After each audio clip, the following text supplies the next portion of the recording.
प्रणाम, जय जिनेन्द्र।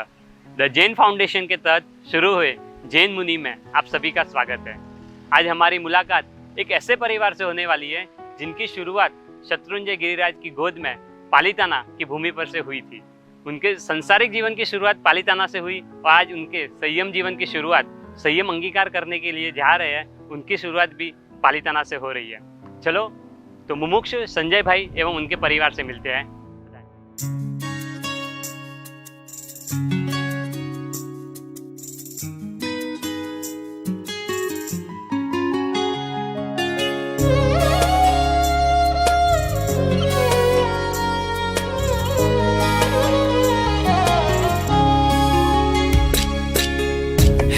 उपकारी कृपा बरसावो, सिद्ध शिलाए मन तेड़ावो।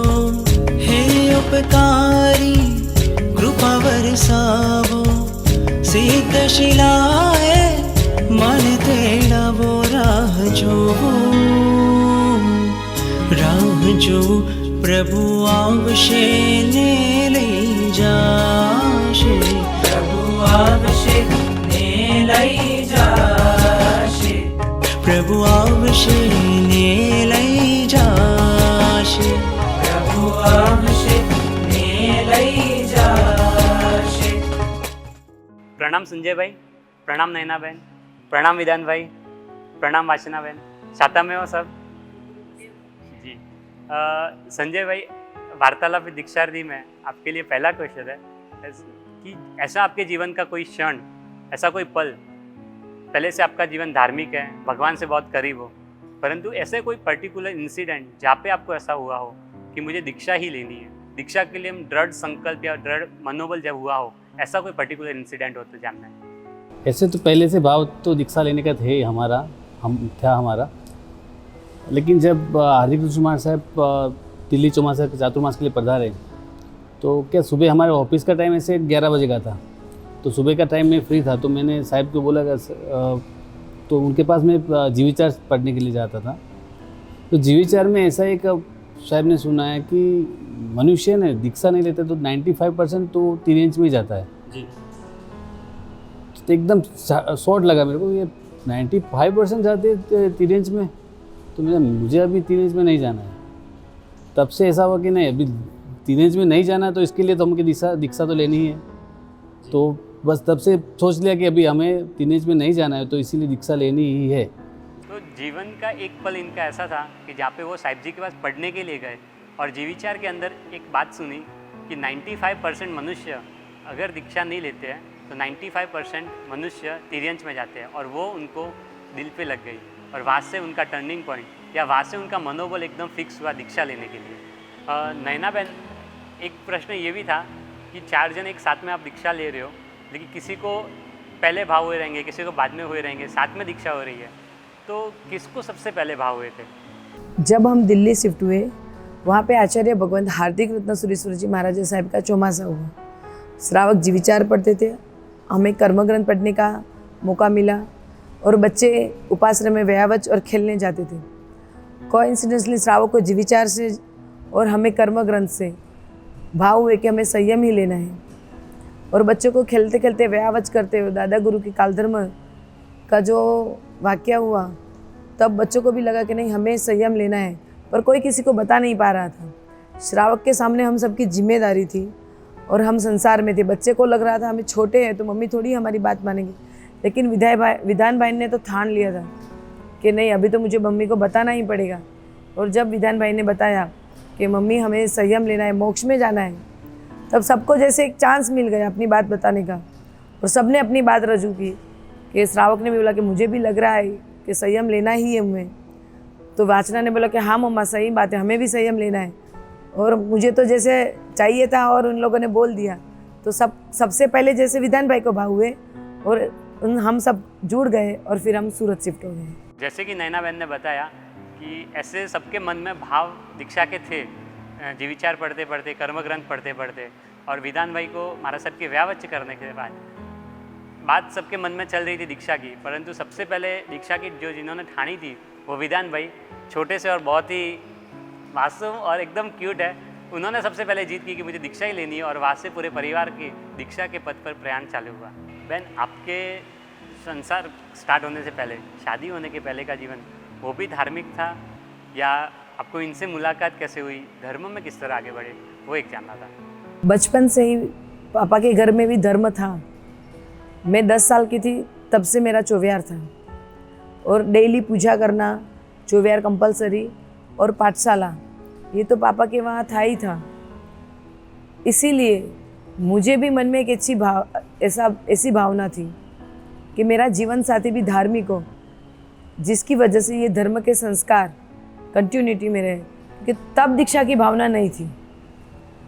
और परमात्मा की कृपा से छरीपालित संघ में जब मेरा वर्षी तप चल रहा था और मैंने छरीपालित संघ किया, तब हमें श्रावक मिले। वहाँ वो परमात्मा की भक्ति के लिए आए थे, और हमको लगा कि नहीं, ये सही पात्र है, इतनी अच्छी परमात्मा की भक्ति करते हैं, देखने में भी अच्छे हैं। मतलब एक जीवन साथी में जो मैं ढूंढ रही थी वो सब मुझे श्रावक में मिला, और हमारा लव मैरिज हो गया। इस तरह हम शादी से पहले भी धर्म में थे और शादी के बाद ही धार्मिक प्रवृत्ति में जुड़े रहे। श्रावक की आंगी, पूजन, परमात्मा की भक्ति, और उन्होंने हमको भी ये सब सिखाया। इस तरह हम धार्मिक वातावरण में ही रहे। नैना बहन, जैसे आपने बताया अभी कि आपकी लव मैरिज थी, लगभग लव मैरिज जब करते हैं तो ऐसा होता है कि पूरा जीवन साथ में रहेंगे, बहुत सारे सपने होते हैं खुद के कि हम ऐसे रहेंगे, ऐसे होगा, ऐसे होगा। तो आपने भी इतने सारे सपने देखे रहेंगे, और अभी आप वो छोड़ के संयम के पथ पर जा रहे हो, तो वो क्यों ऐसा अचानक? हमारी लव मैरिज है। लव मैरिज यानी कि प्रिय पात्र के साथ जिंदगी रहना, पर संसार में ही रहना ऐसा नहीं। हम जिसे प्रेम करते हैं वो अपनी ज़िंदगी में आगे बढ़े, ये हमें हमेशा अच्छा ही लगता है। तो शास्त्र में आगे बढ़ने का मतलब मोक्ष प्राप्ति बताया गया है। तो जब जीवन साथी की ये भावना होती है कि वो मोक्ष प्राप्ति के लिए आगे बढ़ना चाहता है, तो अवश्य मैं अर्धांगिनी के रूप में नेम राजुल की तरह उनके साथ जुड़ना पसंद करूँगी, और संयम ग्रहण करके उनके साथ रहना भी मुझे अच्छा लगेगा। इसी तरह हमारी लव मैरिज भी सक्सेसफुल परमात्मा के मार्ग में रहेगी। बहुत ही सुंदर तरीके से उन्होंने बताया कि प्रेम का मतलब ये नहीं है कि यहाँ पे ही साथ में रहना, साथी जो है उनकी उत्तरोत्तर वृद्धि हो, मोक्ष मार्ग तक साथ में रहे, ऐसी उनकी भावना जो है, सच में उनकी भावना को नमन है। संजय भाई, जिस तरह का अभी आप जीवन में मुकाम पे पहुँचे हो, अपने लाइफ में स्ट्रगल किया रहेगा, बिजनेस, जॉब, विधि कार्य जैसे आप बहुत जगह गए हो, एक आपका मतलब बोलते हैं ना, इस एज में ऐसा होता है कि मैं इतना कमा लूँ, इतना अच्छा परिवार हो, और फिर मैं लाइफ को एंजॉय करूँ। हर किसी का ऐसा सपना होता है, हर कोई ऐसा सोचता है कि एक स्टेप के बाद इतना अर्न कर लूँ, इतना अच्छे से हो जाए पूरा परिवार वगैरह, सेटल हो जाऊँ मैं, और फिर मैं उस जीवन को एंजॉय करूँ। तो वो एज आपकी अभी मुझे लगती है कि परिवार सुख समृद्ध है, आपने आपके जीवन में बहुत कुछ अचीव किया है, तो फिर अभी आपको ऑफिस सब छोड़ना क्यों है? इतना सब आप मेहनत करके आपने इकट्ठा किया है, संसार में अच्छी जगह पे पहुँचे हो, तो आपको छोड़ने का क्यों इच्छा हो रही है? राहुल भाई, ऐसे देखने जाए तो पहले से मेरे भाव तो संयम लेने के थे ही। परमात्मा की भक्ति से परमात्मा के साथ जुड़ा रहना, उसी हिसाब से परमात्मा की जो आज्ञा है उसी हिसाब से मुझे चलना है। मेरी वाइफ को मैंने जब प्रपोज किया कि शादी का, कि मेरी भावना तो यही है कि लास्ट में मेरी अंतिम यात्रा है जो, वो ठाठड़ी में नहीं लेकिन पालकी में होनी चाहिए। और साविका भी ऐसी गुणी वाली मिली कि सब सेट हो गया, बच्चों भी संस्कार मिले। और जैसे देखने जाए तो ये सब नाश्वरी है। सही तो यही है कि परमात्मा की आज्ञा के साथ जिए और ये दीक्षा का भाव दीक्षा ले तो ही मोक्ष मिलेगा। और इतना मामूल्य जीवन जो मिला है, और वो भी जैन धर्म में, जैन कुल में, तो बस ये जो जीवन मिला है उसको सार्थक करना है, इसी भावना से हम दीक्षा ले। बहुत ही अच्छी बात बताई उनके जीवन की कि जब उन्होंने श्राविका को प्रपोज किया था, तब उन्होंने बाद में मीटिंग में ये बात कही थी कि मेरी एक भावना क्लियर है कि जो मेरी अंतिम यात्रा हो, मृत्यु के बाद जो अंतिम यात्रा होती है वो ठाठनी में नहीं, मतलब जो संसारी जीवों का जैसे होता है वैसे नहीं होगी, पालकी में होगी। साधु साध्वी जी भगवान की जो पालकी निकलती है, मतलब वहाँ से ही मक्कम तो थे कि दीक्षा ही लेनी है। तो आज जिस मुकाम पे भी पहुँचे हैं, संसार में भी जहाँ पे पहुँचे हैं, परंतु वो भाव सतत अंदर था और मनुष्य जन्म को सार्थक करना है, इसलिए दीक्षा के पथ पर आगे बढ़े। संजय भाई, इन दोनों बच्चों की एज 10 वर्ष है। जनरली अभी इनके भाव है मैं मानता हूँ, थोड़ा टाइम जैसे दीक्षा ले, कर्मवश कोई मन में विचार भी आए, कभी संसार की बातें पता चले उससे, तो आपको ऐसे नहीं लगता कि थोड़ा टाइम और रुकते हैं, लाइक 18-20 साल की एज हो, दोनों साइड का देख ले, दोनों साइड का ज्ञान मिले। मात्र इन्होंने दो क्लास ही पढ़े हुए हैं दोनों भी संसारिक जीवन का, तो आपको ऐसे नहीं लगता कि थोड़ा ये पढ़ ले, थोड़ा समझ ले, दोनों साइड का पता चले, उसके बाद इनके लिए निर्णय लेना चाहिए था? राहुल भाई, ऐसे देखने जाए तो आयुष्य को भरोसा नहीं है। ये छोटी उम्र में उनको भाव हुए तो अच्छे भाव को जल्दी हम आगे बढ़ाए तो अच्छा है। और यहाँ का जो वातावरण है, वातावरण के हिसाब से यहाँ रहेंगे तो उनको, मेरे हिसाब से तो कोई शक्यता लगती नहीं कि उनको गलत भाव आएंगे। और कभी आ भी गए तो यहाँ पर अपने शास्त्रों में लिखा हुआ प्रायश्चित, तो उसकी वो हो सकता है अच्छा। हम देखने जाए तो हमारे शरीर में कि कहीं भी चोट लगी है तो उंगली में भी चोट लगी है तो वो उंगली की हम मलहम पट्टी करके उसको सही करेंगे, पूरा हाथ तो नहीं काटेंगे। तो इसी तरह यहाँ भी शास्त्र में लिखा हुआ है, बताया हुआ है, तो उसके हिसाब से वो प्रायश्चित करके वो सही हो सकता है। पर यही डर से हम उनको अभी छोटी उम्र में, बड़ी उम्र में दीक्षा ना दे, ऐसा नहीं है। बहुत ही अच्छे से उन्होंने बताया कि यदि उंगली में चोट लगी है तो उसकी मलहम पट्टी होती है, शायद उंगली कट करनी पड़ सकती है, परंतु पूरा हाथ कोई नहीं काटता है। और कर्मवश कभी ऐसे भाव आ गए, हो सकता है, परंतु उधर का माहौल ऐसा है कि ऐसी शक्यता बहुत कम है। उनकी जो घड़तर होगा, उनका जो जीवन और उनके संस्कार जो वाक्य है, उसमें ऐसे शक्यता बहुत ही कम है, ना के बराबर है। कर्मवश कभी ऐसा हो गया तो शास्त्रों में आलोचना प्रायश्चित वगैरह बताया है। उन्होंने बहुत सुंदर तरीके से बताया कि उस डर से दीक्षा नहीं लेना, छोटी सी एज में दीक्षा नहीं देना, वो गलत है। वाचना बेन, आप इतने छोटे हो, 10 साल की एज है, और आपने इसमें बहुत सारी तपस्या की है, लाइक 99 किया है आपने, सव्या चढ़ करके 7 यात्रा की है, 5 साल की एज में आपने 28 की है।